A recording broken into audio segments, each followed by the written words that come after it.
والصلاة والسلام على خاتم النبيين اما بعد فاعوذ باللہ من الشیطان الرجیم بسم اللہ الرحمن الرحیم. پڑھیے الصلاة والسلام علیک یا رسول اللہ وعلی آلک واصحابک یا حبیب اللہ. الصلاة والسلام علیک یا نبی اللہ وعلی آلک واصحابک یا نور اللہ. الحمدللہ عز و جل آج ہم فیصل آباد میں ہونے والے اس خوبصورت اجتماعی ذکر و نعت میں محفل نعت میں موجود ہیں. سب سے پہلے تو میں دولے میاں کو اور آپ کے پورے خاندان کو شادی خانہ آبادی کی مبارکباد پیش کروں گا. اللہ اس شادی کو خانہ آبادی بنا دے اور اس پورے گھرانے پر رحمتوں اور برکتوں کا نزول فرمائے. ایک اور اچھی بات یہ ہوئی کہ آج اس محفل جس تاریخ کو یا جس لمحے ہو رہی ہے، آج یہ رجب المرجب کی چھٹی شب ہے اور خواجہ خواجگان خواجہ غریب نواز رحمۃ اللہ تعالی علیہ کا جو عرس ہے، پوری دنیا میں جو اولیاء اکرام کے چاہنے والے ہیں وہ منا رہے ہیں. اللہ ہمیں اپنے نیک بندوں کا فیضان نصیب فرمائے. درود پاک پڑھنے کے بے شمار فضائل و برکات ہیں. کعبے کے بدر الدجا، طیبہ کے شمس الضحیٰ صلی اللہ تعالیٰ علیہ وسلم پر درود پڑھنا یہ بڑی برکتیں بڑی رحمتیں لاتا ہے. اور سچی بات یہ ہے کہ درود پاک کب کب کہاں کہاں کیسے کیسے کام آتا ہے. جتنا پڑھتے جائیں تو بعض اوقات عقل حیران ہو جاتی ہے کہ ایک وظیفہ کب کب اور کتنی جگہوں پر کام آتا ہے. یعنی اگر میں بینگ اے مسلم آپ سب سے کبھی موقع ملے تو ایک کام کیجئے گا کہ قلم اور کاغذ لے کر اپنی کچھ تمنائیں اپنی کچھ ڈیزائرز لکھیے گا کہ ایز اے مسلم آپ دنیا میں کیا چاہتے ہیں، مرتے وقت کیا چاہتے ہیں اور آخرت میں کیا چاہتے ہیں. اور میں آپ کو چند حدیثوں کا روایتوں کا ایک سمجھ لے کہ عطر ایک گلدستہ آپ کی طرف بڑھاتا ہوں. ہو سکے تو ہر جملے کے بعد آپ نے سبحان اللہ کہنا ہے. اور یہاں میری گزارش ہے کہ سروس وغیرہ تھوڑی دیر کے لیے روک دیجیے گا. جب اللہ رسول کا ذکر ہو رہا ہے، میں آپ کے پاس کافی دور سے آیا ہوں، تو ہم جو بات کریں وہ اگر آپ تسلی سے سن لیں پھر ساری رات پڑھیے آپ انشاءاللہ، کھاتے پیتے رہیے گا انشاءاللہ. تو میں عرض یہ کر رہا تھا کہ حدیثوں میں یہ نچوڑ ملتا ہے کہ اگر آپ چاہتے ہیں کہ آپ کے رزق میں برکت ہو تو درود پاک پڑھیے. آپ چاہتے ہیں آپ کی بیماریاں دور ہو جائیں تو درود پاک پڑھیے. آپ چاہتے ہیں ذلت و رسوائی سے بچے رہیں تو درود پاک پڑھیے. آپ چاہتے ہیں ٹینشن پرابلمز اور کلیمٹیز دور ہو جائیں تو درود پاک پڑھیے. آپ چاہتے ہیں کہ مرتے وقت پیارے آقا کا دیدار نصیب ہو تو درود پاک پڑھیے. بلکہ ایسا دیکھنا چاہتے ہیں کہ نبی پاک اپنے ہاتھوں سے قبر میں اتار رہے ہیں تو درود پاک پڑھیے. اور سبحان اللہ محشر کے دن نبی پاک کے پرچم تلے اٹھنا چاہتے ہیں تو درود پاک پڑھیے. حوض کوثر پر جائیں تو نبی پاک مجھے پہچان جائیں تو کثرت سے درود پاک پڑھیے. آپ چاہتے ہیں کہ پیارے آقا آپ کو اپنے ساتھ جنت میں لے جائیں تو درود پاک پڑھیے. اور سنیے، بار بار مدینے جانا چاہتے ہیں تو درود پاک پڑھیے. اور سرکار دو عالم علیہ الصلوۃ والسلام کی زیارت کرنا چاہتے ہیں تو بھی درود پاک پڑھیے. اب مجھے بتائیے، میں نے اتنی ساری فضیلتیں بتا دیں، کچھ رہ گیا ہے باقی؟ ایک مسلمان کی حیثیت سے مجھے اور کیا چاہیے کہ زندگی عزت کے ساتھ گزرے، روزی میں برکت ہوتی رہے، پریشانیوں سے محفوظ رہوں اور مرتے وقت کلمہ نصیب ہو، نبی پاک کا دیدار نصیب ہو اور آقا اپنے ساتھ جنت میں لے جائیں. Whatever I need, whatever else I need, مجھے اور کیا چاہیے؟ سب کچھ تو مل رہا ہے درود پاک میں. اتنا کمال کا وظیفہ ہے. مگر پھر بھی ہم فضول باتوں میں تو وقت گزارتے ہیں مگر درود پاک کے لیے وقت نہیں نکال پاتے. اور آج میں جو آپ کو ایک اور حدیث سنانے جا رہا ہوں، کچھ لوگ درود پاک کو گرانٹڈ لے لیتے ہیں، پڑھ لیا تو ٹھیک ہے، نہیں پڑھا تو کوئی بات نہیں. ایسا نہیں ہے. درود پاک کے بارے میں حدیث پاک میں یہ بھی آتا ہے کہ جو درود پڑھنا بھول گیا وہ جنت کا راستہ بھول گیا. تو درود پاک ہم نے اپنی زندگی میں شامل کرنا ہے. اور قیامت کے دن نبی پاک ہی شفاعت فرمائیں گے نا. ایک ایسی حدیث ہے جس میں پیارے آقا علیہ الصلوۃ والسلام فرماتے ہیں کہ کچھ وہ لوگ ہوں گے قیامت کے دن جو میرا چہرہ نہ دیکھ سکیں گے. ٹرائی ٹو انڈرسٹینڈ، یہ کتنی بڑی محرومی ہوگی کہ نبی پاک کا دیدار ہی اگر نہیں ہو سکے گا قیامت کے دن تو شفاعت کس سے مانگیں گے؟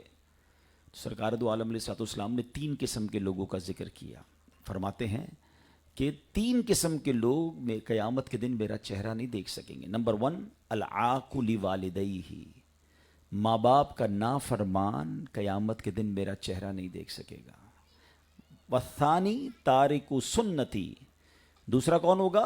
میری سنت کو ترک کرنے والا. والثالث تیسرا من ذکرت عندہ فلم یصلی علیہ. آقا فرماتے وہ شخص جس کے سامنے میرا ذکر ہو اور وہ مجھ پر درود نہ پڑھے. اب آپ غور کیجئے پیارے اسلامی بھائی، یہ تینوں چیزیں بڑی اہم ہیں. نوجوان بیٹھے ہیں، میری بہنیں پردے میں مجھے سن رہی ہیں، یہ بیان سوشل میڈیا پر لائیو جا رہا ہے. یہ تین باتوں سے ہمیشہ بچنا ہے.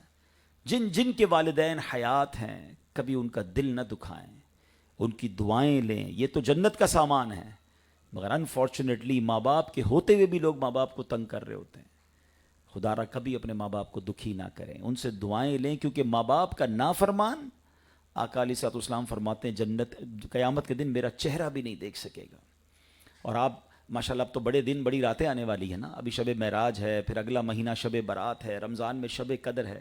اب دیکھیں جو مغفرت والی راتیں ہوتی ہیں نا ان میں کروڑوں لوگوں کی بخشش کا ذکر ہوتا ہے، مگر چند مجرمین کی لسٹ بھی حدیث میں ساتھ آتی ہے کہ سب بخشے جائیں گے، یہ نہیں بخشے جائیں گے. اس ہر لسٹ میں آپ کو ماں باپ کا نافرمان ضرور ملے گا. یعنی ماں باپ کے نافرمان کو معافی نہیں ملتی، بلکہ سچی بات یہ ہے کہ ماں باپ کی نافرمانی وہ گناہ ہے کہ جس کی سزا آخرت میں تو ملنی ہے، دنیا میں بھی ملتی ہے. یہ وہ مکافات عمل ہے کہ ہم نے دیکھا کہ جو اپنے ماں باپ کو زندگی میں ستاتا ہے وہ اپنی اولاد میں وہ دکھ ضرور دیکھتا ہے. جو چاہتا ہے کہ میرے بچے میرے فرما بردار بنے، اس کو اپنے ماں باپ کا ادب کرنا ہوگا، اس کو اپنے ماں باپ کو راضی رکھنا ہوگا. جتنے ینگسٹر بالخصوص مجھے سن رہے ہیں، you are so lucky if you are parents with you. آپ بڑے خوش نصیب ہیں اگر آپ کے والدین آپ کے ساتھ ہیں. پوچھو ان سے جن کے ماں باپ چلے گئے. آج جب ان سے بات کرنی ہوتی ہے تو قبرستان جانا ہوتا ہے. اور میں آپ کو سچ بتاؤں، ماں باپ ویسے تو جن کے ماں باپ چلے گئے روز ہی یاد آتے ہیں، مگر دو موقعوں پر ماں باپ بہت یاد آتے ہیں. خاص طور پہ جب گھر میں کوئی خوشی آتی ہے نا، کوئی بڑی نعمت مل جائے، کوئی بڑی خوشی آئے، تو ماں بڑی یاد آتی ہے، والد بڑا یاد آتا ہے کہ آج وہ ہوتے تو دیکھتے کہ اللہ نے کتنی بڑی خوشی دی ہے. بچوں کی شادی میں یاد آتے ہیں، نیا گھر لو تو یاد آتے ہیں، نیا کاروبار لیں تو یاد آتے ہیں کہ ماں باپ ہوتے تو کتنا خوش ہوتے. اور ایک موقع پر کب یاد آتے ہیں؟ جب کوئی بڑی مشکل آ جائے، جب کوئی بڑی ٹینشن آ جائے، تب بھی ماں باپ بڑے یاد آتے ہیں کہ کاش ماں ہوتی تو دعا کروا لیتا، والد ہوتا اور ایک جملہ ہی کہہ دیتا کہ بیٹا گھبراؤ نہیں، میں ہوں، تو وہی کافی تھا. تو آج ہے نا آپ کے پاس، جن کے پاس ہیں آپ کے پاس تو ہیں، آپ کیوں نہیں ان کے پیار، ان سے دعائیں لیتے، کیوں نہیں ان کی خدمت کرتے؟ تو ماں باپ کا نافرمان آقا فرماتے ہیں قیامت کے دن میرا چہرہ بھی نہیں دیکھ سکے گا. دوسرے نمبر پر فرمایا تارک السنتی، میری سنت کو ترک کرنے والا. اب یہاں یہ بھی بڑا پرابلم ہو گیا ہے، اس قدر سنتوں سے دوری ہے، بلکہ اب کوئی سنت پر عمل کرے تو مسلمان کہلانے والا اس کا مذاق اڑا رہا ہوتا ہے. حالانکہ ایسا نہیں ہونا چاہیے. لوگ کہتے ہیں سنتی ہے نا، فرض تو نہیں، واجب تو نہیں. اب تو نمازوں کی سنتیں بھی چھوڑنا شروع کر دی ہیں. پہلے تو مسائل میں پوچھتے تھے کہ حضرت یہ عمل کرنا سنت ہے یا فرض ہے. اب تو نمازوں کی سنتیں بھی بہت ساروں نے چھوڑنا شروع کر دی کہ بھائی سنتی ہے. ارے سنت کس کی ہے؟ طریقہ کس کا ہے؟ سبحان اللہ، سنت کو نارمل نہ لیجئے، یہ کتنی بڑی نعمت ہے. سرکار دو عالم صلی اللہ تعالی علیہ وسلم کی ایک حدیث سنیے. میرے آقا فرماتے ہیں جس نے میری سنت سے محبت کی اس نے مجھ سے محبت کی، اور جس نے مجھ سے محبت کی وہ میرے ساتھ جنت میں ہوگا. کانا معی فی الجنہ. یعنی اس کا مطلب یہ ہوا کہ سنت رسول پر عمل کرنا یہ جنت میں نبی پاک کے ساتھ جانے والا راستہ ہے. اور ایک اور حدیث آپ نے سنی ہوگی، خاص طور پہ نکاح کے خطبے میں، ترجمہ نہیں معلوم ہوگا مگر سنی ضرور ہوگی، فمن رغب عن سنتی فلیس منی. کبھی معنی بھی پڑھ لیا کریں. What is the meaning of that beautiful حدیث؟ کہ جس نے میری سنت سے منہ موڑا وہ ہم میں سے نہیں، اس کا مجھ سے کوئی تعلق نہیں. Try to understand, there are two different ways. ایک راستہ ہے جنت میں نبی پاک کے ساتھ جانے والا کہ جس نے سنت سے محبت کی اس نے مجھ سے محبت کی اور وہ جنت میں میرے ساتھ ہوگا. اور ایک طرف فرما رہے ہیں جس نے میری سنت سے منہ موڑا اس کا مجھ سے کوئی تعلق نہیں، وہ ہم میں سے نہیں. فلیس منی. اب یو ہیو ٹو چوز. ہمیں غور کرنا ہے کہ کون سا راستہ اپنانا ہے، سنت والا یا سنت سے منہ موڑنے والا. اور یہاں اس حدیث میں بھی آقا نے کیا فرمایا؟ قیامت کے دن میرا چہرہ نہیں دیکھ سکے گا. Now come towards the third حدیث. حدیث کا جو تھرڈ پارٹ ہے، جو میرا ایکچوئل ٹاپک تھا درود پاک کے حوالے سے، کہ جس کے سامنے میرا ذکر ہو اور وہ مجھ پر درود نہ پڑھے، قیامت کے دن میرا چہرہ نہیں دیکھ سکے گا. پلیز اپنی شیڈیول میں، اپنی روٹین میں درود پاک کو شامل کریں. ہیں ہمارے پاس بہت ساری چیزوں کے لیے ٹائم ہے، سوشل میڈیا پہ ہم گھنٹوں بتا دیتے ہیں، تو درود پاک کے لیے بھی تو وقت ہونا چاہیے، ہیں ذکر کے لیے وقت ہونا چاہیے۔ اتنی آسان نیکی ہے، یقین کریں یہ درود، ذکر و درود سبحان اللہ وداؤٹ اینی ایفرٹ نیکیوں کے انبار لگ جاتے ہیں۔ ذرا مل کر کہیے سبحان اللہ، اب کہیے الحمدللہ، اب کہیے اللہ اکبر۔ کتنی دیر لگی؟ پورا 1 منٹ بھی نہیں لگا، ٹھیک ہے۔ بڑے بڑے بزنس مین یہاں بیٹھے ہیں، بڑی بڑی ملیں چلانے والے بیٹھے ہوں گے، کبھی کیلکولیٹ کیجئے گا اتنا بڑا کاروبار کر کے بھی پر منٹ میں کیا کماتے ہیں، تو آپ کو اندازہ ہوگا کہ اگر مہینے کے کروڑ روپے بھی کماتا ہوں نا، تو اس کو اگر ڈیوائیڈ کرتا چلا جاؤں تو 1 منٹ پہ چند ہزار روپے ہی شاید بچ جائیں گے، ایسا ہی ہے نا۔ مگر آپ کو پتہ ہے اس پچھلے 1 منٹ میں آپ نے کیا کمایا ہے؟ ہم جتنے بھی لوگ یہاں بیٹھے ہیں نا، اپنی ساری رقم، ساری پراپرٹی، سارا ویلتھ ملا لیں، مگر پھر بھی ہم سب مل کر جنت میں کوئی پراپرٹی خرید نہیں سکتے۔ We have no power to buy any property اور anything in the paradise, ایسا ہی ہے نا۔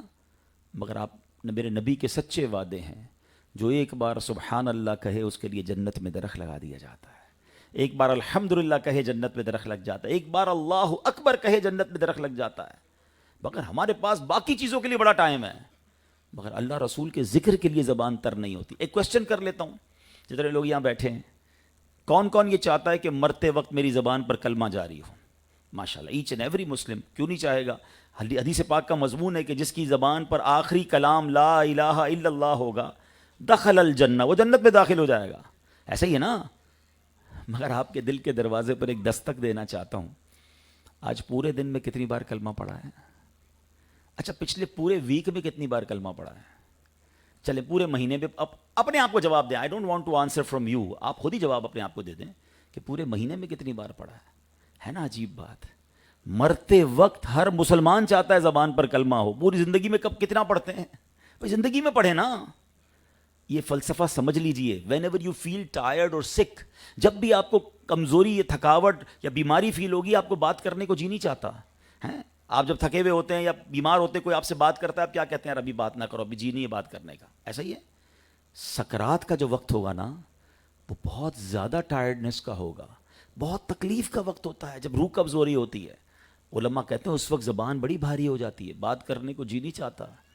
اگر چاہتے ہو کہ مرتے وقت زبان پر کلمہ آ جائے تو زندگی میں اپنی زبان کو کلمے کا عادی بنا لو، پلیز۔ کم از کم ایک تسبیح تو روزانہ کلمہ پاک کی پڑھ لیا کریں۔ افضل الذکر کہا گیا لا الہ الا اللہ حدیث پاک میں، but nobody have time for that۔ چلے میں آپ کو ایک فارمولہ بتا دیتا ہوں، آسان کر دیتا ہوں۔ اگر آپ واقعی سمجھ بیٹھے ہیں کہ یار واقعی یہ تو بڑی آسان ہے کہ صبح و شام اگر میں 200-400 بار درود پاک پڑھ لوں، کلمہ پاک پڑھ لوں، سبحان اللہ، الحمدللہ، اللہ اکبر، اور اللہ کے جو اذکار ہیں وہ کر لوں، ذکر کر لوں، اسے یاد کر لوں، تو آپ کوشش کریں۔ آپ میں سے بہت سارے ایسے ہوں گے جو واک کرتے ہوں گے، اچھی بات ہے، صحت کے لیے واک کرنی چاہیے، تو واکنگ ٹائم کو درود ٹائم بنا لیں۔ جب بھی آپ واک کریں، جاگرز پہنتے ہوں گے، شوز پہنتے ہوں گے، تسبیح ساتھ رکھ لیں، اور آپ اس کو پریکٹس کر کے دیکھیں۔ 40-45 منٹ، 1 گھنٹے کی آپ واک کریں گے، اور نہ جانے کتنے سینکڑوں بار آپ درود پاک اور کلمہ پاک پڑھ لیں گے۔ ٹریولنگ ٹائم کو درود پاک بنا دیں، درود ٹائم بنا دیں، ذکر ٹائم بنا دیں۔ گاڑی میں بیٹھے ہیں، ڈرائیور چلا رہا ہے یا آپ چلا رہے ہیں، دونوں صورتوں میں آپ کی زبان تو فارغ ہے نا، آپ درود پڑھتے رہیں، آپ کلمہ پاک پڑھتے رہیں، اللہ کا نام لیتے رہیں، سبحان۔ ہر گھڑی نیکیوں میں اضافہ۔ کاش یہ مائنڈ سیٹ بن جائے، جس طرح کاروبار میں اضافے کا ہمیں ذہن ہوتا ہے، ہماری انکم میں اضافے کا ذہن ہوتا ہے، کاش نیکیوں میں اضافے کا ہمارا ذہن بن جائے۔ تو بہرحال اللہ مجھے بھی اور آپ کو بھی کثرت سے درود پاک پڑھنے کی توفیق عطا فرمائے۔ محبت کے ساتھ ایک بار درود پاک پڑھ لیجئے، صلو علی الحبیب صلی اللہ تعالی علی محمد صلی اللہ علیہ وسلم۔ قرآن مجید فرقان حمید کی ایک بڑی کمال کی آیت کریمہ ہے۔ آج دنیا میں ایک فینومینا ہے کہ لوگ مجھ سے محبت کریں، لوگوں میں میری عزت ہونی چاہیے، لوگوں میں میرا فیم ہونا چاہیے۔ لوگ اس کے لیے بعض اوقات لاکھوں کروڑوں روپے خرچ بھی کرتے ہیں، بعض اوقات ایسے الٹے سیدھے کام بھی کرتے ہیں جس سے فیم مل جائے، مشہور ہو جائیں، اور جس سے لوگ جس کی عزت نہیں کرتے، بعض اوقات دل بھی چھوٹا کر لیتا ہے۔ آج قرآن سے پوچھتے ہیں کہ اے رب کے پیارے کلام، یہ کیسے پاسبل ہے کہ لوگ ہم سے محبت کریں، ہماری عزت کریں، ہم سے پیار کریں؟ اللہ کریم نے قرآن مجید میں اس کی بڑی خوبصورت ڈیفینیشن بیان کر دی ہے۔ ہمارا پرابلم یہ ہے کہ ہم قرآن سے رہنمائی لیتے نہیں ہیں، قرآن کو اتنا اسٹڈی کرتے نہیں ہیں، ورنہ یہ سارا طریقہ کار قرآن میں موجود ہے کہ لوگوں کے دلوں میں عزت کیسے آ سکتی ہے۔ اللہ کریم قرآن مجید فرقان حمید میں کیا ارشاد فرماتا ہے؟ اللہ فرماتا ہے، ذرا غور سے سنیے گا، اللہ کریم کی نے جس قرآن میں یہ آیت بیان فرمائی نا، اس میں اس قدر زبردست ہمارے لیے رہنمائی ہے. ارشاد فرمایا ان الذین آمنوا وعملوا الصالحات، بے شک وہ جو ایمان لائے اور نیک اعمال کیے، سیجعل لہم الرحمن ودا، ان قریب رحمان ان کے لیے محبت پیدا کر دے گا. There are only two conditions, ایمان لائے اور نیک کام کیے، اللہ ان کے لیے محبت پیدا کر دے گا، یعنی لوگوں کے دلوں میں عزت ان کے لیے خود بخود پیدا ہو جائے گی. ہم پہلی کنڈیشن کو تو سارے ہی میٹ کر رہے ہیں، ہم سارے ایمان والے ہیں اللہ کی رحمت سے، لیکن اگلی کنڈیشن کیا ہے کہ نیک اعمال کرے. اب اللہ ان کے لیے محبت کا انتظام کیسے فرماتا ہے؟ It's amazing. اب ذرا غور سے حدیث پاک سنیے گا. اللہ کے حبیب علیہ الصلوۃ والسلام فرماتے ہیں، مسلم شریف کی حدیث ہے، آپ فرماتے ہیں جب اللہ پاک کسی بندے سے محبت فرماتا ہے تو حضرت جبرائیل کو حکم دیتا ہے، انی احب فلانا فاحبا، فرمایا اے جبرائیل میں فلاں بندے سے محبت کرتا ہوں، تم بھی اس سے محبت کرو. یعنی پہلے رب محبت فرماتا ہے، پھر فرشتوں کے سردار کو حضرت جبرائیل کو فرماتا ہے میں اس سے محبت کرتا ہوں، جبرائیل تم اس سے محبت کرو. پس جبرائیل اس بندے سے محبت کرنے لگ جاتے ہیں، اور یہ محبتوں کا سلسلہ رکتا نہیں. اب اللہ فرماتا ہے ثم ینادی فی السماء، پھر آسمانوں میں یہ اعلان کر دیا جاتا ہے ان اللہ یحب فلانا فاحبوہ، کہ اس بندے سے اللہ محبت کرتا ہے، بے شک آسمان والو تم بھی اس سے محبت کرنے لگ جاؤ. یعنی نیک آدمی کا شہرہ پہلے آسمانوں پر ہو جاتا ہے، پہلے اللہ اور اس کے فرشتے محبت کرتے ہیں، پھر اس کے بعد کیا ہوتا ہے؟ حدیث پاک میں آتا ہے ثم یودع لہ القبول فی الارض، پھر زمین میں اس بندے کی مقبولیت رکھ دی جاتی ہے.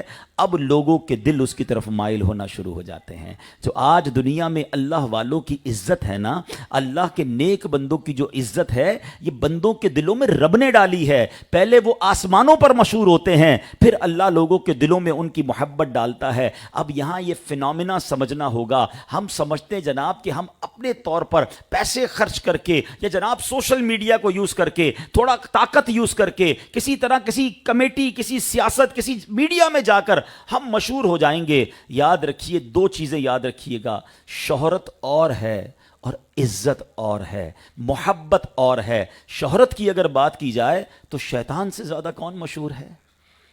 ابلیس تو شاید ساری دنیا میں سب سے فیم پرسنالٹی ہوگا، کیونکہ مسلمان کیا ساری دنیا کے ہر مذہب اسے جانتا ہے. اچھا فرعون کیا کم مشہور ہے؟ حامان کیا کم مشہور ہے؟ بڑے بڑے نافرمان اللہ کے آئے جو مشہور بہت ہیں، مگر عزت نہیں ہے، لوگوں کے دلوں میں محبت نہیں. ان دو باتوں کو بڑا ضروری ہے سمجھنا. مگر آج حال یہ ہے کہ جناب آج کل تو شخصیت کو تولا اس بات پر جاتا ہے کہ اس کے کتنے فالوورز ہیں، اس کے کتنے لائک ہیں، سوشل میڈیا پہ اس کا کیا مقام ہے، جناب علاقے میں اس کو کتنے لوگ جانتے ہیں. جانتے تو ہیں مگر کس عنوان سے جانتے ہیں؟ اگر کوئی ناچ گا کر، ڈھول تماشے کر کے، حرام کر کے اگر وہ مشہور ہے تو اس مشہوری کا کیا کرنا ہے؟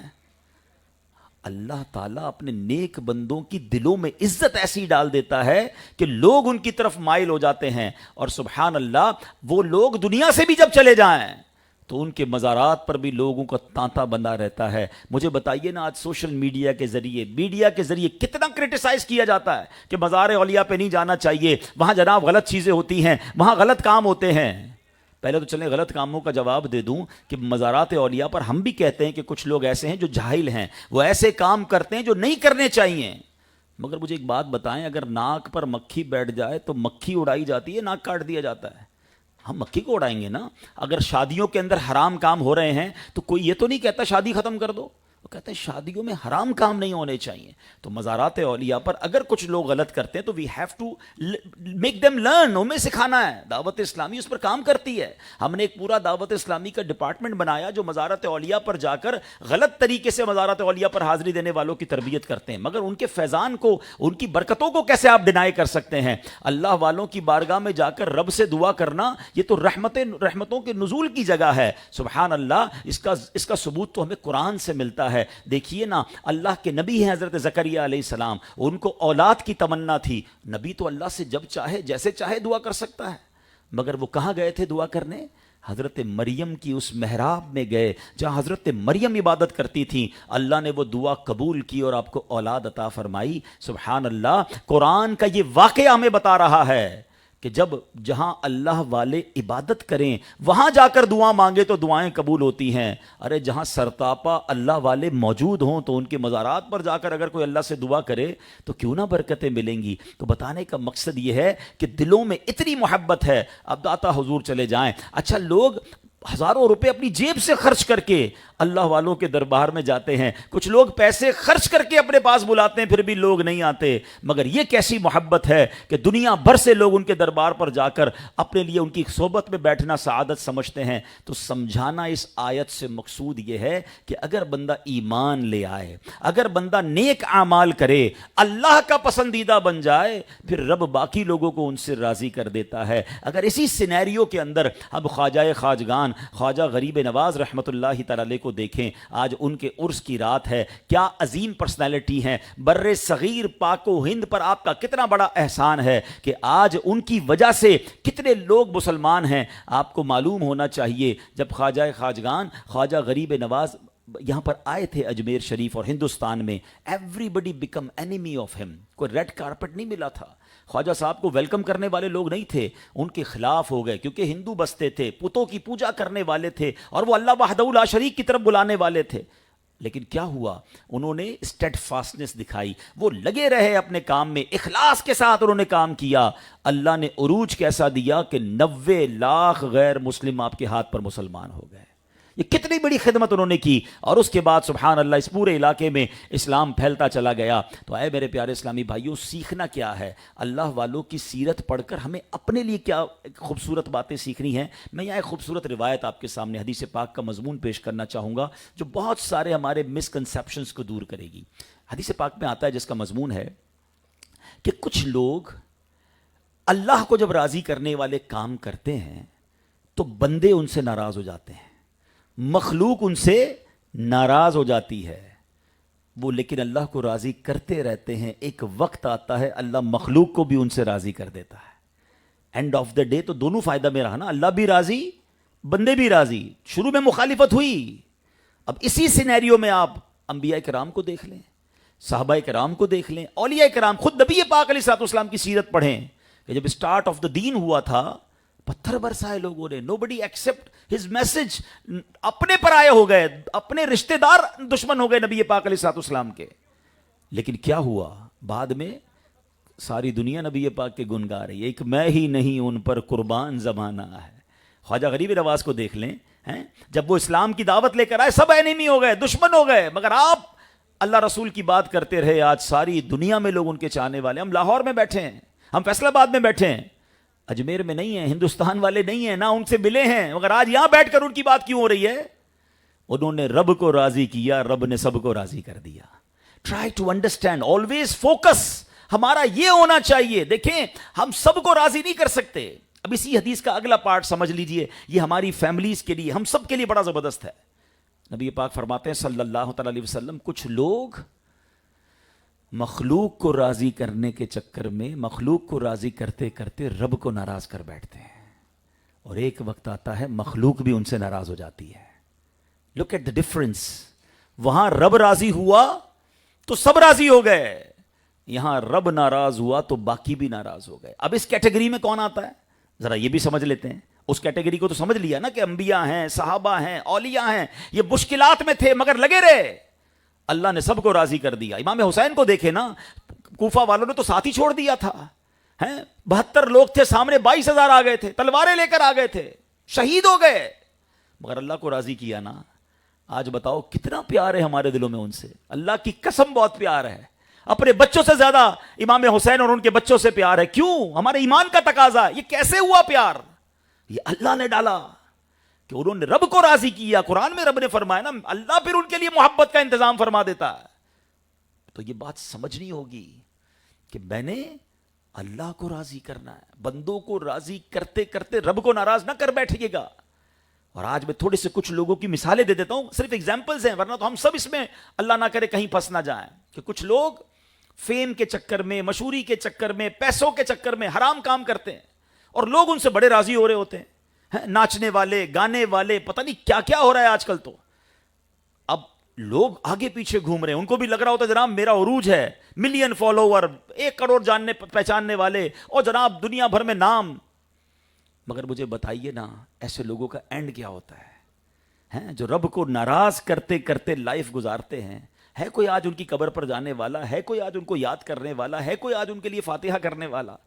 بلکہ ایسے لوگوں کو تو موت سے پہلے بھی اخبارات میں خبریں آتی ہیں کہ پتہ نہیں بیچارے بیمار ہوئے تو کوئی علاج کرانے والا نہیں, جنازے میں کوئی کاندھا دینے والا نہیں. جن کے کروڑوں فینس تھے, کہاں گئے وہ سارے فالوورز؟ میں ان سے بھی بات کرنا چاہتا ہوں. دیکھیں, اگر آپ مشہور ہیں تو کس عنوان پر مشہور ہیں یہ سوچئے. کروڑ لوگ مجھے دیکھ رہے ہیں مگر میرا حرام کام دیکھ رہے ہیں. میں مر گیا تو قیامت تک ایسا نہ ہو مجھے مار پڑتی رہے. تو لوگوں کو راضی کرتے کرتے کہیں رب کو ناراض نہ کر لیں, پھر بعد میں سب ناراض ہو جاتے ہیں. راضی اسی سے رہتے ہیں جس سے رب راضی ہوتا ہے. یہ فارمولا دونوں کیٹیگریز میں نے آپ کے سامنے اوپنلی رکھ دی ہے. آپ انبیاء, صحابہ, اہل بیت اور اولیاء کو دیکھیں اور ان لوگوں کو دیکھیں. آج کون ہے ان کا نام لینے والا؟ اس وقت تو بڑا عروج تھا, بڑا فیم تھا. اب آتے ہیں ہم اپنے بارے میں بات کر لیتے ہیں. آپ کہیں گے جناب میں تو کوئی اس طرح کا ناچنے گانے والا تو نہیں ہوں, میرے تو کوئی ایسا کام نہیں. لیکن ہم اپنی زندگی میں یہ غلطیاں کر رہے ہوتے ہیں. بیوی راضی ہو جائے, بچے راضی ہو جائیں, فرینڈز راضی ہو جائیں, کیا کریں جناب, دوستوں کے لیے کرنا پڑتا ہے. معذرت کے ساتھ میں بھی ایک شادی کی محفل میں آیا ہوا ہوں. اگر میں اپنا فرض ادا کر کے جاؤں گا کہ آج شادی میں ہم کیا کچھ ایسا نہیں کرتے جو رب کو ناراض کرنے والا ہو. کس لیے؟ چند دوستوں کے لیے, چند رشتہ داروں کے لیے کہ لوگ کیا کہیں گے, بھائی کوئی بڑا فنکشن نہیں کیا, لوگ کیا کہیں گے کوئی بڑا کمال دھوم دھڑکا نہیں کیا. چند لوگ راضی رہیں گے, تھوڑے دنوں تک باتیں کریں گے, یہ تو چلے جائیں گے اپنے گھر پر. اللہ ناراض ہو گیا تو پھر میں, اچھا مجھے ایک بات بتائیے, ہمیں خوشیاں دینے والا کون ہے؟ سب مل کر جواب دیں گے. ہمیں خوشیاں دینے والا اللہ. ہمیں روزی دینے والا کون ہے؟ عزت دینے والا کون ہے؟ اچھا شادی کے بعد بڑی تمنا ہوتی ہے کہ نیک صالح صحت مند اولاد ہو. اولاد دینے والا کون ہے؟ برکت دینے والا کون ہے؟ جس نے دینا ہے. ہم خوشی میں اسی کو ناراض کر دیتے ہیں کہ چند دوست راضی ہو جائیں, چند فیملی ممبر. نہ کیا کریں ایسا پلیز. ایک بات میں بار بار کر رہا ہوں آج کل, میرا یہ جملہ یاد کر لیجئے, بلکہ ایک سوال کروں گا اور ایک نیت کروانا چاہوں گا. پہلا سوال یہ ہے, مجھے بتائیے نا یہ کیسی خوشی ہے کہ میں راضی, میرے دوست راضی, میرے فیملی ممبر راضی, اور مجھے خوشی دینے والا میرا رب ناراض. I have a question for all of you. یہ خوشی بنتی ہے کیونکہ اینڈ آف دا ڈے تو خوشی ہم نے اللہ سے ہی لینی ہے نا. ہم بعض اوقات, اچھا پھر پتہ گیم کیا کی ہے شیطان نے ہمارے ساتھ.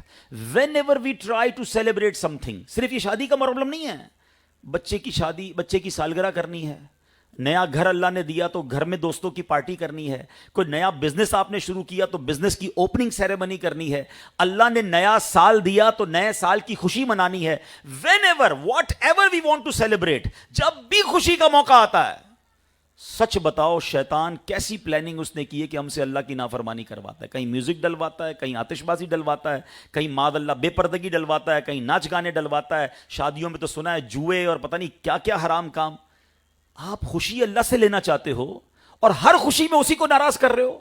اور لوگ ہمیں کہتے ہیں, ہمارے پاس آتے ہیں, یار حضرت بہت بڑی دعوتیں کی, بہت بڑے خرچے کیے شادی میں, اور میرے بچے شادی کے بعد خوش نہیں ہیں. بڑا بزنس نے بڑا زبردست اوپننگ سیریمنی کی لیکن بزنس میں برکت نہیں ہے. حضرت نیا گھر جب سے لیا ہے گھر میں سکون نہیں ہے. حضرت پتہ نہیں کیا ہو گیا ہے. ارے بھائی تم نے ہر خوشی میں تو اللہ کو ناراض کیا ہے. عقل مندی یہ ہے کہ اللہ عطائیں بڑھائے تو ہم سجدے بڑھائیں, ہم صدقے بڑھائیں, ہم شکر بڑھائیں. مگر یہ شیطان ہم سے یہ گیم کروا رہا ہے. اگین ٹرائی ٹو انڈرسٹینڈ, بندوں کو راضی کرنے کے لیے رب کو ناراض نہ کرنا. میں ایک چھوٹی سی نیت کروانا چاہتا ہوں, کوئی ایک بھی مان لے گا چلے میرا آنا وصول ہو جائے گا. میرا کام اذان دینا ہے, مؤذن کا کام اذان دینا ہے, نماز پڑھنے کوئی آئے نہ آئے. میں اپنی بات آج کر کے جاتا ہوں کہ مجھے یہ بتائیے, آج نیت کر لو پلیز. آپ اپنی خوشیوں کو اگر ملٹی پلائی کرنا چاہتے ہو نا, آپ اپنی خوشیوں کو باقی دیکھنا چاہتے ہو, ایک نیت کریں کہ میں جب خوشی مناؤں گا نا, میں ایسے خوشی مناؤں گا کہ میں بھی راضی, میرے گھر والے بھی راضی, اور مجھے خوشیاں دینے والا میرا رب بھی راضی. ہاں خوشیاں منانا منع نہیں اسلام میں, very beautiful and flexible religion. آپ اچھے کپڑے پہنیں, اچھے کھانے کھائیں, دوستوں کو بلائیں, بہت اچھی بات ہے, مگر کم از کم ہماری ایک باؤنڈری ہے, اس باؤنڈری سے باہر نہ نکلیں. اللہ کو ناراض کرنے والا کام نہ کریں. باقی اب منائیں خوشیاں, کس نے منع کیا ہے؟ پھر دیکھیں وہ رب کیسے برکتیں ڈال دیتا ہے. قرآن میں اس کا وعدہ ہے, if you want to multiply your bounties, اپنی نعمتوں کو بڑھانا چاہتے ہو نا, قرآن کی آیت کا جز سن لیں. اللہ فرماتا ہے لَإِن شَكَرْتُمْ لَأَزِيدَنَّكُمْ, تم میرا شکر ادا کرو میں تمہیں اور عطا کروں گا. شکر تو اتنا ہے کہ ہم حیران ہو جاتے ہیں کہ کس کس بات کا شکر ادا کریں. سر سے پاؤں تک نعمتوں میں ڈوبے ہوئے ہیں. اب آئیے, کہتے ہیں نا بڑوں کی باتیں بھی بڑی ہوتی ہیں. خواجہ غریب نواز کی جو سینگز, آپ کے جو فرمان تھے نا, امیزنگ. وہ تھوڑی پنجابی میں کہتے ہیں نا کہ گلی مکا دی, وہ چند جملوں میں ہی آپ بڑی کمال کی بات فرمایا کرتے تھے. تو خواجہ غریب نواز رحمۃ اللہ تعالیٰ علیہ کہ میں 2-3 فرامین سناتا ہوں, آپ سنیں, اب ایمان تازہ ہو جائے گا. آپ رحمۃ اللہ تعالیٰ علیہ کا ایک بڑا پیارا فرمان ہے کہ آپ فرماتے ہیں جو بندہ, نماز ایک راز کی بات ہے جو بندہ اپنے پروردگار سے کہتا ہے. چنانچہ حدیث پاک میں آیا ان المصلی یناجی ربہ, نماز پڑھنے والا اپنے پروردگار سے راز کی بات کہتا ہے. ہاں, بدقسمتی یہ ہے کہ لوگ نماز نہیں پڑھ رہے. نماز ایکچولی اللہ کی بارگاہ میں حاضری ہے. اول تو مسجد جاتے نہیں ہیں, باجماعت نماز, عام اکیلے نماز پڑھنے سے 25 ٹائم, ایک روایت کے مطابق 27 ٹائم زیادہ ہے. اور مسجد جائیں تو پھر بیٹھا کریں مسجد میں, ہیں اللہ کا گھر ہے نا. اور سبحان اللہ جب وہاں جائیں تو رب سے باتیں کیا کریں. آپ کو پتہ ہے اللہ سے بات کرنا کتنا آسان ہے. دنیا کے بڑے بڑے لوگوں سے بات کرنے کے لیے we need appointment, we need any interpreter with us. ہمارے درمیان کوئی بیچ میں بات کرنے والا چاہیے, کوئی ٹرانسلیٹر بھی بعض اوقات چاہیے ہوتا ہے. مگر جس نے ساری کائنات بنائی ہے کوئی ٹرانسلیٹر نہیں چاہیے, کوئی بیچ میں سیکرٹری نہیں چاہیے. جب چاہے آپ اللہ سے بات کر سکتے ہیں. کیسے؟ مولا علی سے پوچھے نا, وہ کہتے ہیں جب میرا جی چاہتا ہے میں اللہ سے بات کروں میں دعا کرنے لگ جاتا ہوں, اور جب جی چاہتا ہے رب مجھ سے بات کرے میں قرآن پڑھنے لگ جاتا ہوں. اب آپ غور کریں پیارے اسلامی بھائیوں, اتنا آسان ہے اللہ سے بات کرنا, مگر سب سے بات کرنے کا ٹائم ہے, رب سے بات کرنے کا ٹائم نہیں ہے. تو مسجد میں بیٹھ کر, اکیلے میں بھی گھر میں بیٹھ کر ہاتھ اٹھا کر اللہ سے باتیں کیا کریں. دل کی باتیں اسے بتائیں. وہ کریم ہے, وہ رحیم ہے, وہ دلوں کے حال جانتا ہے. آپ کی بڑی سے بڑی مشکل حل ہو جائے گی. تو کیا فرمایا, نماز ایک راز ہے جو بندہ اپنے رب سے کرتا ہے, وہ باتیں کرتا ہے. تو نماز کی پابندی کریں. اور اب ایک خوبصورت فرمان, آخری بات میں کرنے جا رہا ہوں, مگر میں اس میں آپ سب کی توجہ چاہوں گا. خواجہ صاحب فرماتے ہیں کہ اللہ کا دوست کون ہوتا ہے جس میں یہ 3 خوبیاں ہوں. اگر آپ اور میں اللہ کا دوست بننا چاہتے ہیں, اس سے بڑی اچھی کیا بات ہوگی کہ رب سے ہی دوستی ہو جائے. آج بندے کہتے ہیں نا میری فلاں سے دوستی ہے, فلاں بڑا آدمی نہیں, اس سے بڑے اچھے تعلقات ہیں اپنے, مسئلہ نہیں ہے, کوئی مسئلہ ہو تو بتا دینا. جس کی اللہ سے ہی دوستی ہو جائے, خالق کائنات سے دوستی ہو جائے, پھر تو سارے میٹر سالو ہو جائیں گے نا. تو یہ 3 باتیں یاد کر لیجئے. خواجہ صاحب فرماتے ہیں جو خدا کا دوست ہوتا ہے اس کے اندر 3 خوبیاں ہوتی ہیں. اور ایک جملے میں کمال کی بات, کہتے ہیں نا کوزے میں دریا کو بند کیا آپ نے. آپ فرماتے ہیں سخاوت دریا جیسی, شفقت آفتاب کی طرح, اور فرماتے ہیں تواضع یعنی عاجزی زمین جیسی. اب ذرا غور کر لیجئے, ہم نے شفقت اور سخاوت کیسی کرنی ہے. وہ کہہ رہے ہیں کہ جیسے دریا ہوتا ہے. اب آپ غور کریں کہ دریا کیا ہوتا ہے. دریا کے اندر کہیں بھی کسی دریا کے آگے بورڈ نہیں لگا ہوتا کہ جناب یہاں آبشار کا پانی تو آئے گا, بارش کا پانی آئے گا, ندی نالے کا پانی نہیں آئے گا. وہ سب کو لے کے چلتا ہے. اور اگر آپ اپنے کاروبار میں, اپنی فیملی میں, اپنی زندگی میں کوئی بڑا کام کرنا چاہتے ہیں, ایون دین کا بڑا کام کرنا چاہتے ہیں, تو اپنے دل کو دریا جیسا بنائیں. لوگ محبت کرنے والے بھی ملیں گے, کرٹیسائز کرنے والے بھی ملیں گے, ہمت بڑھانے والے بھی ملیں گے, ہمت توڑنے والے بھی ملیں گے. مگر وہ لوگ جو چھوٹی چھوٹی باتوں پر ہمت توڑ دیں کہ نہیں یار بھلائی کا زمانہ نہیں ہے, کوئی ساتھ تو دے نہیں رہا, لوگ بھلائی چھوڑ دیتے ہیں. نہیں, if you want to do big work, اپنے ہارٹ کو, اپنے دل کو بڑا کیجئے. کرٹیسزم ہوتا رہے گا. یہ تو نبی پاک کی سیرت سے اٹھا کر دیکھیں نا, ہر دور میں اللہ والوں کو ستایا گیا. ایون بزنس کے اندر بھی آپ کوئی نیا بزنس شروع کریں گے, کوئی نئی فیلڈ میں جائیں گے, آپ کو بہت سارے لوگ ملیں گے جو ہمت توڑیں گے. کامیاب وہی ہوتے ہیں جو ہمت والے ہوتے ہیں, جو بڑے دل والے ہوتے ہیں. تو دل کیسا ہونا چاہیے, دریا جیسا ہونا چاہیے, سب کو لے کر چلیں. ہاں, پھر خواجہ صاحب فرماتے ہیں جو دوست ہوتا ہے اللہ کا وہ کیا ہوتا ہے, اس کی شفقت آفتاب جیسی ہوتی ہے. ابھی شفقت آفتاب جیسی کیا ہے, سورج صبح نکلتا, آفتاب کہتے ہیں سورج کو, تو سورج جب صبح نکلتا ہے تو کبھی آپ نے دیکھا کہ سورج یہ ڈیسائیڈ کرے کہ جناب آج مسلمانوں کو روشنی دینی ہے، غیر مسلموں کو نہیں دینی ہے، پہاڑوں اور ریگستانوں کو نہیں دینی، صرف آبادیوں کو دینی ہے؟ وہ تو سب کو یکساں روشنی دیتا ہے نا۔ ہماری شفقتیں، ہمارا اخلاق بھی سب کے لیے ایکول ہونا چاہیے، مگر آج حال ڈیفرنٹ ہے۔ آج ہماری محبتیں اپنے لیول کے لوگوں کے ساتھ تو بڑی زبردست ہیں، مگر غریبوں کے لیے ہمارے پاس ٹائم نہیں ہے۔ کیا وہی انداز ہم اپنے ملازمین کے ساتھ، اپنے غریب رشتہ داروں کے ساتھ اپناتے ہیں؟ اور کیجئے نا، شفقت آفتاب جیسی۔ ہاں، سب سے زیادہ ہمارے اخلاق کا حقدار کون ہے؟ سرکار دو عالم علیہ الصلوۃ والسلام فرماتے ہیں تم میں سے بہترین وہ ہے جو اپنے گھر والوں کے ساتھ بہترین ہے۔ مجھے بتائیے نا، کیا ہم اپنے گھر والوں کے ساتھ بہترین ہیں؟ کچھ لوگ جناب اپنے کسٹمرز کے ساتھ، اپنے دوستوں کے ساتھ تو بڑے با اخلاق ہوتے ہیں، مگر گھر جا کر وہ شیر ببر بن جاتے ہیں۔ ہاں، کچھ لوگ تو گھر میں جائیں تو گھر میں ٹینشن ہو جاتی ہے، کھانا ٹائم پہ نہیں دیں گے تو پرابلم ہو جائے گی، کپڑے ٹائم پہ استری نہیں ہوں گے تو خیر نہیں ہے، صاحب کا موڈ ٹھیک نہیں ہے۔ ہم گھر کے اندر کیوں اس طرح کا برتاؤ رکھتے ہیں؟ ہم یہ نبی پاک نے فرمایا میں تم سب سے زیادہ اپنے گھر والوں کے لیے بہترین ہوں۔ مزہ یہ آئے کہ میں گھر میں جاؤں تو ایوری بڈی بیکم ریلیکس، مزہ آنا چاہیے لوگوں کو کہ ہمارے گھر کا فیملی ممبر آیا ہے۔ مگر کچھ لوگ واقعی ایسے ہیں، جب گھر میں جاتے ہیں تو گھر والوں میں ٹینشن ہو جاتی ہے، کیونکہ ان کو ایسا لگتا ہے میں آفس میں باس ہوں تو گھر میں بھی باس ہوں۔ حضرت عمر رضی اللہ عنہ فرماتے ہیں بندہ باہر مردوں کی طرح رہے اور گھر میں جا کے بچوں کی طرح ہو جائے۔ گھر میں گھر والوں کے ساتھ رہنا ہے۔ سرکار دو عالم علیہ الصلوۃ والسلام صحابہ کی تربیت بھی فرماتے تھے، اور گھر جاتے تو حسنین کریمین کو کاندھے پر بھی بٹھاتے تھے۔ کتنا سافٹ کارنر تھا، کتنا سافٹ سٹائل تھا۔ تو شفقت آفتاب جیسی، سب کے ساتھ یکساں برتاؤ ہونا چاہیے۔ لیکن آج لوگوں کے دلوں میں بڑا پراؤڈ آ گیا ہے۔ پلیز کبھی اپنے دل میں جو ہے نا تکبر نہ آنا دیجیے، کیونکہ خواجہ صاحب نے جو اگلی بات فرمائی ہے نا، عاجزی زمین جیسی۔ ہم سب اس وقت کس پہ بیٹھے ہوئے ہیں؟ ہم سب اس وقت زمین پر بیٹھے ہیں، زمین ہمارے پیروں کے نیچے ہے، کیسی بچھی ہوئی ہے؟ تو عاجزی ایسی ہونی چاہیے کہ انسان عاجزی کا پیکر ہو۔ تکبر اللہ کو پسند نہیں ہے۔ اس یونیورس میں سب سے پہلا گناہ کیا ہوا تھا؟ Try to understand very very first sin which committed on this universe، وہ کیا تھا؟ وہ تکبر ہی تو تھا۔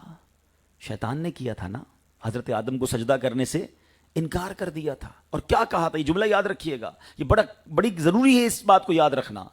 اس نے کہا تھا انا خیر من، اے اللہ میں اس سے بہتر ہوں، خلقتنی من نار و خلقتہ من طین، اے اللہ تو نے مجھے آگ سے بنایا، اس کو مٹی سے بنایا ہے، میں بہتر ہوں۔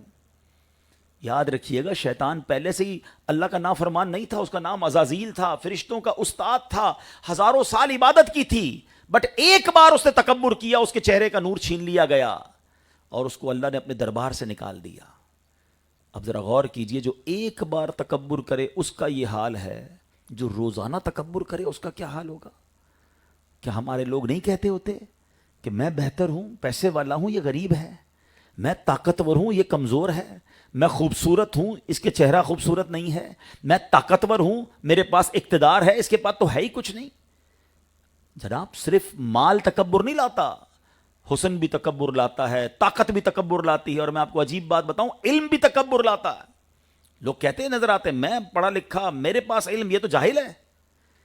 اور جناب عبادت بھی تکبر لاتی ہے، شیطان ہے نا، مردود ہے، ہر طبقے پہ تکبر لاتا ہے۔ وہ عبادت کیسے تکبر لاتی ہے؟ کوئی بندہ 5 وقت کا نمازی ہے، تہجد گزار ہے، روزے رکھتا ہے، کہتا ہے میں عبادت کرتا ہوں، تو کرتا ہی کوئی نہیں ہے۔ آپ ضرور عبادت کیجئے، مگر کسی کو حقیر نہ جانیے، ایسا نہ ہو ساری عبادت ہی برباد ہو جائے۔ وہ حضرت غالباً سفیان ثوری رحمۃ اللہ تعالی کا واقعہ نا، آپ کہیں اپنے بیٹے کے ساتھ سفر پر جا رہے تھے تو راستے میں کسی جگہ آرام کیا، رات گزری تو سارے قافلے والے سوئے ہوئے تھے، باپ بیٹا اٹھے اور تہجد پڑھی۔ تو بیٹا کہتا ہے، حکیم لقمان کا واقعہ، وہ کہتے ہیں کہ بیٹا کہتا ہے اپنے والد کو ابا جان یہ کیسے لوگ ہیں، سارے سوئے ہوئے ہیں، کسی نے تہجد نہیں پڑھی۔ تو حکیم لقمان کی حکمت والا جملہ سنیں، کہتے بیٹا تو بھی سویا رہتا تو ٹھیک تھا۔ بات سمجھنے والی ہے کہ تہجد پڑھ کر باقی لوگ تمہیں حقیر لگ رہے ہیں تو اس سے بہتر تھا تو بھی سویا رہتا، نہ پڑھتا تہجد۔ تو یہ ساری باتیں سمجھنی ہے کہ کہیں زندگی میں دلوں میں تکبر تو نہیں آ گیا۔ ہمیں یہ غور کرنا ہوگا۔ یہ حدیث تقریباً بچے کو یاد ہوتی ہے، لیکن عمل اللہ کرے مل جائے کہ جس کے دل میں رائی کے دانے کے برابر تکبر ہوگا وہ جنت میں نہیں جائے گا۔ کبھی زندگی میں یہ نہ کہا کریں کہ یہ میں نے کیا ہے، میرے ڈیسیشنز کی وجہ سے اتنے پیسے بن گئے، میں نے جناب بہت کام کیا، میں نے بڑے اچھے جناب فیصلے کیے، ٹائملی پرچیز کر لیا، میں نے اتنی اسٹڈی کی ہے مارکیٹ کو، اب جناب میرے فیصلوں میں ترقی ہوتی ہے۔ ایسا کبھی نہ سوچا کریں۔ جو دیا ہے میرے رب نے دیا ہے، میری کوئی اوقات نہیں۔ مجھ سے زیادہ ہوشیار لوگ بیچارے پریشان ہیں۔ انگوٹھے چاپ کو ہم نے اربوں پتی بنتے دیکھا ہے، اللہ جسے چاہتا ہے نواز دیتا ہے، اور اسی انگوٹھے چاپ کے پاس چارٹرڈ اکاؤنٹنٹ جاب کر رہا ہوتا ہے۔ اللہ کی مشیت ہے، وَتُعِزُّ مَن تَشَاءُ وَتُذِلُّ مَن تَشَاءُ۔ اللہ کی بارگاہ میں بندوں کے سامنے جھکے رہنا ہے۔ جو تکبر کرتے ہیں نا، دیکھیں دنیا میں بھی جس درخت پہ پھل لگتے ہیں نا، وہ پھل ہمیشہ جھکتا جاتا ہے۔ اگر آپ چاہتے ہیں نا آپ کو پھل لگتے رہیں، جھکتے رہیے، عاجزی اختیار کیجیے۔ اب اس کے بہت سارے طریقے علماء نے لکھے کہ ہم اگر دل سے یہ تکبر ختم کرنا چاہتے ہیں نا تو کبھی کبھی غریبوں کے ساتھ بیٹھ کر کھانا کھائیں۔ اب ہمارا حال یہ ہے، اتنی ڈسکرمنیشن ہے کہ ہمیں اگر فیصل آباد شہر کی کوئی بڑی شخصیت بڑی پارٹی دعوت پہ بلائیں، ہم پہلے پہنچ جاتے ہیں، اور ہمارا ہی ملازم کبھی کہے کہ صاحب گھر پہ بچی کی شادی ہے تو ہم کہیں بیٹا پتہ ہے نا آج کل کتنا بیزی ہوں تو ٹائم نہیں ہے تو میں نہیں آ سکتا۔ نہیں میرے پیارے اسلامی بھائی، اس بڑے سیٹ کی دعوت میں جہاں 2000 لوگ آئے نا، میں اور آپ نہیں جائیں گے تو نوٹیفائی نہیں ہوں گے، بہت سارے لوگ آئے ہوئے ہیں۔ اس غریب کی شادی میں چلے جاؤ گے نا، ساری زندگی یاد رکھے گا کہ میرا صاحب آیا تھا، ہمارے گھر انہوں نے آ کر ہماری عزت بڑھائی تھی۔ ارے جہاں خوشیاں زیادہ ہوں وہاں جائیں نا، ان کی دعائیں لیں۔ ہم ہاتھ ملاتے نا، مسجد کی نماز پڑھ لی، مسجد کے اندر بھی یہ ہو رہا ہوتا ہے کہ نمازی بھی اس سے ہاتھ ملاتے جس کو جانتے ہیں۔ حالانکہ خواجہ صاحب کیا کہہ رہے ہیں؟ اللہ کا دوست وہ ہے جس کی شفقت آفتاب جیسی ہو۔ سب سے ملے نا، جس کو نہیں جانتے اس سے بھی ملیں۔ بلکہ میں ایک آپ کو مشورہ دیتا ہوں، بعض اوقات مسجد میں یا بعض اوقات محفلوں میں اس طرح کا بھی کوئی بندہ آ جاتا ہے جس کے ہاتھ پیر ٹیڑھے ہوتے بیچارے معذور ہوتے ہیں، بعض اوقات ان کی آپ نے دیکھا ہوگا لار تھوک بھی نکل رہا ہوتا ہے، ایسے لوگوں سے لوگ دور رہتے ہیں، یار ہاتھ ملاؤں گا تو ہاتھ گندے ہو جائیں گے۔ میں آپ کو صحیح بتاؤں، جا کر اس کو سینے سے لگا لو، یہ لاٹری ہے، کیونکہ شاید اس کو مہینوں سے کسی نے سینے سے نہیں لگایا ہوگا۔ اس کی آنکھوں میں آپ کو آنسو ملیں گے، اس سے پوچھتا ہی کوئی نہیں ہے۔ ہم مسجد کے خادم کو نہیں پوچھتے، بیچارہ ہمارے لیے صفائی کرتا ہے، کبھی رک کے اس سے ہاتھ نہیں ملاتے۔ ہم کسی ہوٹل میں جائیں، ہم کسی محفل میں جائیں، کسی شادی میں جائیں، باہر گارڈ کھڑے ہوتے ہیں، ہم گزر جاتے ہیں، ان کو سلام نہیں کرتے۔ رکیں، مسلمان بھائی ہیں وہ، میرے غریب ہیں تو کیا ہوا، میں بھی ہو سکتا تھا اس کی جگہ گارڈ۔ ہاں مجھے اللہ نے اندر بٹھایا، اس کو باہر کھڑا کیا تو کس کی؟ یہ رب کی مہربانی ہے نا۔ آپ یقین کریں، آپ اپنے دل میں نور محسوس کریں گے جس دن آپ ایسے لوگوں سے ملنا اور انہیں عزت دینا شروع کریں گے۔ سرکار دو عالم علیہ السلام کے عظیم نواسے امام حسن رضی اللہ تعالیٰ عنہ، مقام کیا ہے؟ جنتی نوجوانوں کے سردار ہیں۔ یہ خاندان تو جنت جن کی قدموں کے تلے ہے نا۔ ایک بار کہیں جا رہے تھے، دیکھا کچھ غریب لوگ تھے، فٹ پاتھ پہ روڈ پہ بیٹھ کے کھا رہے تھے۔ کہتے ہیں شہزادہ حضور ہمارے ساتھ بھی کھائیے نا۔ امام حسن سواری سے اترے، ان کے ساتھ بیٹھ گئے، نبی پاک کے نواسے ہو کر ان فقیروں کے ساتھ بیٹھ گئے، مگر کہتے ہیں میرے بھائیوں میں سید ہوں، آل رسول ہوں، میں صدقے کا مال زکوٰۃ کا مال کھا نہیں سکتا ہوں، میں تمہارے ساتھ بیٹھا ہوں، کمپنی دے رہا ہوں، آج تم نے مجھے بلایا، کل میرے گھر پہ تمہاری دعوت ہے۔ اپنے گھر پہ ان تمام غریبوں کو بلایا اور شاندار کھانے کھلائے۔ میں اور آپ اس نبی کے امتی ہیں، اس خاندان کے چاہنے والے، ہمیں کیا ہو گیا ہے؟ ہماری ٹور کیوں چینج ہو جاتی ہے؟ جیسے ہی اللہ پاک عزت دیتا ہے، مال دیتا ہے، لوگ اپنے غریب رشتہ داروں کو بھول جاتے ہیں۔ بلکہ مجھے پتا چلا کہ لوگ انٹروڈیوس کرانے میں ڈر رہے ہوتے ہیں کہ میں کیسے بتاؤں یہ میرے چچا کا بیٹا رکشا چلاتا ہے، یا بنا جناب میرے جو فلاں رشتہ دار ہے وہ ٹھیلا لگاتا ہے، یا جناب وہ غریب سوسائٹی میں رہتا ہے۔ لوگ اگنور کرتے ہیں اپنے امیر دوستوں سے ملانے میں۔ کیوں اگنور کر رہے ہیں بھائی؟ اللہ نے مجھے وہاں سے یہاں تک پہنچایا ہے۔ ہمیں ان رشتہ داروں کو بھی ساتھ لے کے چلنا، انہیں کبھی یہ احساس مت ہونے دینا کہ یار ایک تھا ہمارا رشتہ دار جو پہلے تو ہمارے ساتھ اٹھتا بیٹھتا تھا، آج پیسے والا ہو گیا تو اس کی نظریں ہی چینج ہو گئی ہیں۔ ایک بات یاد رکھیے گا، جو رب دے سکتا ہے نا وہ واپس بھی لے سکتا ہے۔ ہاں، اور تکبر اسے پسند نہیں ہے۔ عاجزی اختیار کیجیے اور آپ بلیو کریں، ملٹی پلائی۔ اچھا یہ عجیب فینومینا ہے کہ جناب ذرا رکھ رکھاؤ رکھنا چاہیے، ذرا ڈسٹنس رکھنا چاہیے ورنہ عزت کم ہو جاتی ہے۔ بھول ہے آپ کی، دنیا میں جتنے عاجزی کرنے والے بڑے لوگ ہیں آپ دیکھیں لوگ ان کی عزت ہی کر رہے ہوتے ہیں، اور یہ حدیث پاک کا مضمون ہے، جو اللہ کے لیے عاجزی اختیار کرتا ہے اللہ اسے ترقی عطا فرماتا ہے، اسے عروج عطا فرماتا ہے۔ آپ یہ کر کے دیکھیے تو انشاءاللہ اگر دل سے تکبر دور ہو گیا۔ میں اگین ریپیٹ کر دیتا ہوں، یہ 3 باتیں آج یاد کر جائیں۔ اللہ کا دوست وہ ہے جس کی سخاوت دریا جیسی، جس کی شفقت آفتاب جیسی، اور جس کی عاجزی زمین جیسی. اس کو یاد کر کے ریپیٹ کرتے رہیں گے نا تو انشاءاللہ دل میں باتیں آئیں گی کہ یار واقعی اگر آفتاب روشنی سب کو دے رہا ہے تو مجھے بھی حسن اخلاق سب کو دینا ہے. میری اسمائل کے، میرے اخلاق کے حقدار سارے ہی مسلمان ہیں، صرف میرے اپنے گھر والے نہیں ہیں، صرف میرے اپنے دوست نہیں ہیں. سب کے ساتھ اچھا برتاؤ کریں. اور جو لوگ ڈپرائیوڈ ہیں، جو لوگ محروم ہیں، جو لوگ بیچارے غریب ہیں، انہیں زیادہ پیار دیا کرو کیونکہ ان کو نہیں ملتا پیار اس زمانے میں. اور ان کسی ایک کے دل سے دعا نکل گئی نا، آپ بلیو کریں آپ کے طوفان ٹل جائیں گے، آپ کی مشکلیں آسان ہو جائیں گی. آپ کے کام جو برسوں سے رکے ہوں گے نا، کوئی ایک دل سے دعا نکل گئی تو پتہ نہیں آپ کدھر سے کدھر نکل جاؤ گے. اور اسی طرح آخری بات، کسی کی بد دعا مت لینا، کسی کی ہائے مت لینا. میں نے پنجاب کے ہی سفر میں ایک جملہ سیکھا تھا کہ مضبوط آدمی سے نہ ڈرو، ماڑے آدمی سے ڈرو.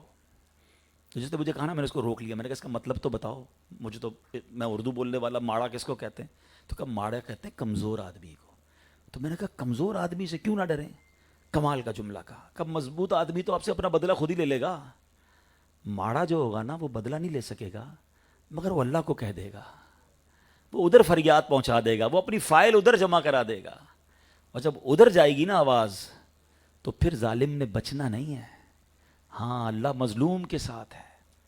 پلیز زندگی کا ایک اصول بنا لیں، میں نے دعائیں لینی ہیں، میں نے ہائے نہیں لینی ہے. غصہ بھی آتا ہوگا، دل بھی چاہتا ہے، مگر معاف کر دیا کریں.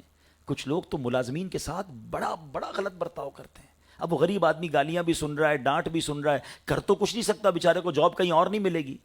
کراچی میں ایک صاحب ملے مجھے، پتہ نہیں باتوں باتوں میں نے پوچھ لیا آپ کی سیلری کتنی ہے. پرانے جاننے والے تھے، اچھی سیلری بتائی.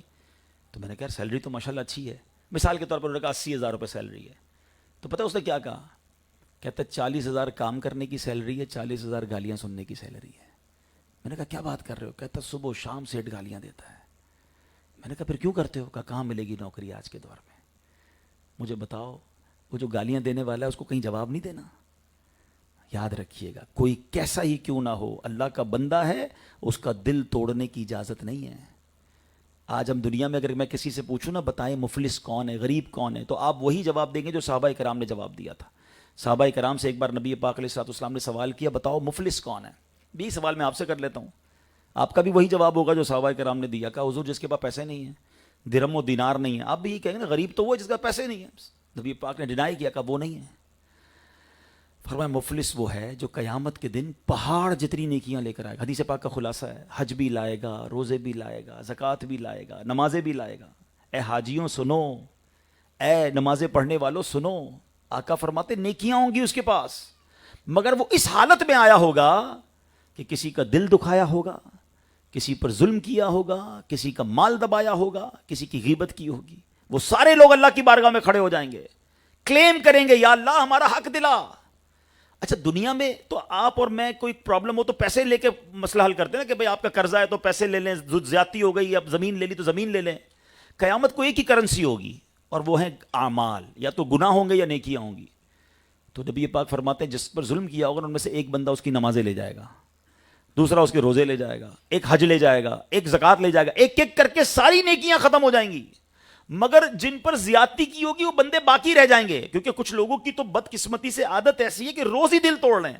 ہیبٹ بن گئی نا بدتمیزی کی، جارحانہ پن کی، ٹونٹ کرنے کی، طنز کرنے کی. یہ عورتوں میں بھی بڑا پرابلم ہے. خدا کے واسطے میری بہنیں مجھے سن رہی ہیں، ہمارے بزرگ ہمیں سن رہے ہیں، ہمیں یہ خیال کرنا ہے کہ یہ ساری نیکیاں برباد ہو سکتی ہیں اگر ہم حقوق العباد میں کمزور ہیں. تو نماز پڑھنے لوگ جاتے ہیں اور مسجد میں جا کے دل توڑ رہے ہوتے ہیں. میں معذرت کے ساتھ کہہ رہا ہوں، ہم دیکھتے ہیں آتے نماز پڑھنے مؤذن کو ڈانٹ رہے ہیں، کبھی خادم کو ڈانٹ رہے ہیں، کبھی نمازیوں کو ڈانٹ رہے ہیں. ارے بھائی آپ نماز پڑھیں نا یار، پتہ نہیں نماز کے آتے جاتے کتنوں کا دل توڑ گئے. یاد رکھیے گا تلوار کا وار جو ہے وہ پورا ہو سکتا ہے، زبان کا وار اس کی جو دل ٹوٹتا ہے نا وہ برسوں تک اس کا علاج نہیں ہو پاتا. اب کیا ہوگا؟ نبی پاک علیہ الصلوۃ والسلام فرماتے نیکیاں ختم، لوگوں کو نیکیاں دے دی، بندے بچ گئے. اللہ تو انصاف کرنے والا ہے نا. وہاں یہ تو اعلان نہیں ہوگا کہ اس کے بعد جتنی نیکیاں تھی تمہیں دے دی باقی لوگ فری. نہیں، ارشاد ہوگا کہ اب ان مظلوموں کے گناہ اس ظالم کے سر پہ ڈالے جائیں گے جو نمازیں پڑھ کر گیا ہوگا، جو روزے رکھ کر گیا ہوگا. اور پھر اعلان ہوگا یہ وہ شخص ہے، بد نصیب ہے جو لوگوں کے گناہوں کے سبب جہنم میں جا رہا ہے، اس کو پھر جہنم میں ڈالا جائے گا. یاد رکھیے حقوق اللہ ویری امپورٹنٹ، مگر حقوق العباد وہ زیادہ سینسٹیو ہیں. نماز، روزے، حج، زکوٰۃ ضروری ہیں، ضرور کرنے ہیں، مگر اگر کوئی ساری زندگی نماز نہ پڑھے نا اور اللہ سے سچے دل سے معافی مانگ لے، وہ رب جانے اس کا معاملہ اپنے اللہ کے ساتھ ہے نا. لیکن اسی کی مشیت ہے کہ اگر بندے کو ناراض کیا ہے نا، جب تک بندہ معاف نہیں کرے گا رب بھی معاف نہیں کرے گا. فیملی کے لوگ بیٹھے ہیں، خاندان کے لوگ بیٹھے ہیں، میری بہنیں پردے میں سن رہی ہیں، لائیو بیان جا رہا ہے. خدا را بڑا مبارک مہینہ ہے، رجب کا مہینہ ہے، اللہ کا مہینہ. اگر کسی کا دل دکھایا ہے نا، ہمت کر کے معافی مانگ لو. یہاں نہیں مانگو گے نا، وہاں بہت مشکل ہو جائے گی. اپنے ملازم کا دل دکھایا ہے، کوئی بات، دل بڑا کر کے معافی. آپ کہیں گے یار میں سیٹ ہو کے ملازم سے معافی مانگوں، یہاں مانگ لو، ادھر تو اور مشکل ہو جائے گی. ہاں، ساس بہو کے جھگڑے ہو رہے ہوتے ہیں، فیملی میں جناب ناراضگیاں ہو رہی ہوتی ہیں، ایک دوسرے کو معاف کر دیں، دل بڑا کر لیں، اور پھر تاکہ خوشی خوشی انشاءاللہ ہم نبی پاک کے پیچھے پیچھے جنت میں جائیں. اللہ پاک جو آج ہم نے سنا اسے یاد رکھنے، عمل کرنے اور دوسروں تک پہنچانے کی توفیق عطا فرمائے. ایسی پیاری باتیں دعوت اسلامی کے ماحول میں سکھائی جاتی ہیں. آپ کے فیصل آباد میں سوسا روڈ مدینہ ٹاؤن میں دعوت اسلامی کا مرکز فیضان مدینہ ہے. ہر جمعرات کو وہاں اجتماع ہوتا ہے، آیا کریں. جیسا آج بیان آپ نے سنا ہے، اگر آپ چاہتے ہیں کہ ایسے بیانات آپ مزید سنیں تو ہمارا مدنی چینل پر ایسے بیانات آتے ہیں. ہمارے سوشل میڈیا پر جیسے آج بھی یہ لائیو جا رہا ہے، ایسے بیانات آلویز ہو رہے ہوتے ہیں. تو آپ اس بیان کو اور بیانات کو سننا چاہتے ہیں تو سوشل میڈیا کے جو ہمارے پیجز ہیں دعوت اسلامی کے، مدنی چینل کے، خود میرا بھی سوشل میڈیا اکاؤنٹ عبدالحبیب اتاری کے نام سے جو بھی ہمارے بڑے ہیں سب کے ہیں، تو آپ ان کو فالو کر لیں تاکہ آپ ان چیزوں کو سنتے رہیں گے تو انشاءاللہ زندگی میں ہم عمل کرنے والے بن جائیں گے. میں رب کریم سے دعا کرتا ہوں اللہ اس بچے کی شادی کو خانہ آبادی فرمائے، اس پورے گھرانے پر اللہ رحمتوں کا نزول فرمائے، اور اللہ کریم ہم سب کو اپنی رضا والے کام کرنے کی توفیق عطا فرمائے. آمین بجاہ النبی امین صلی اللہ علیہ وسلم. ویڈیو دیکھنے کا شکریہ. اگر آپ چینل پر نئے ہیں تو سبسکرائب کر لیں اور ساتھ ہی ساتھ بیل آئیکن پر بھی کلک کر دیں تاکہ یوٹیوب ہماری ہر ویڈیو کا نوٹیفیکیشن سب سے پہلے آپ کو بھیج دے. جزاک اللہ.